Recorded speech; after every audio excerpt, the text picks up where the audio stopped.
ereyga saaxiibtinimadu waa kelmad yar marka loo eego booska ay ku taagan tahay, laakiin micnaheedu aad ayuu u weyn yahay. waana shayga ugu qurxoon ee la helo adduunka. sidoo kale waa xiriir dadnimo oo aad u qurux badan, dhex mara laba ruux oo si niyada u saaxiibay. adduunku waa uu waayo badan yahay. waxaad arkaysaa inta badan ama aan arkaa dad aan xili walba ixtiraamayo, misna aan aad u sharfayo, mar walbana aan garabkooda istaagayo anigoo la qaybsanayo farxad iyo murugaba. walaal si dhaba ugu niyad qaba aan ahay, yihiin kuwa qalbigayga ku weyn xili walba iyo mar walba.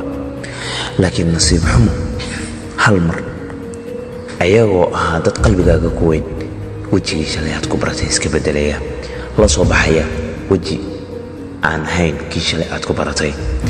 marka aad dhahdo walaalo maxaa kuugu dhacay, waxaan kaa dareemayaa isbeddel aad u ballaaran. kuugu jawaabaya waxba walaalo, ayagoo samaynaya cudurdaaryo kala duwan ayay ka koodman tahay. waan mashquulay, biisigayga ayaa iska badan, I'm sorry. laakiin waxaad ogaataa inaysan jirin qof walaalka dhaba ku ah inuu hal saacad kaa mashquuli karin. bini'aadan weeye qofku waa uu mashquuli karaa, laakiin hal saac haddii uu kaa mashquulo, saacadda ku xigta waa mid ku soo wacaya oona kaaga cudur daaranaya saacaddii uu kaa mashquulay. laakiin waxaad ogsoonaataa cudurdaarada faraha badan waxa keenaya ayaa ah inuu qofkaasi kaa xiisa dhacay. laakiin shayga lagaaga baahanya waxay tahay hawlwelin. ka soo qaad qof aad shalay baratay, misna aan maanta waxba idinka dhexaynin. waayo noolaha dhan ayaa sidaas ah. wanaagga aad shalay ku baratay hadduusan qofkaasi aqoonin suxbada dhabta ama saaxiibtinimada dhabta, weji walba la soo baxayo.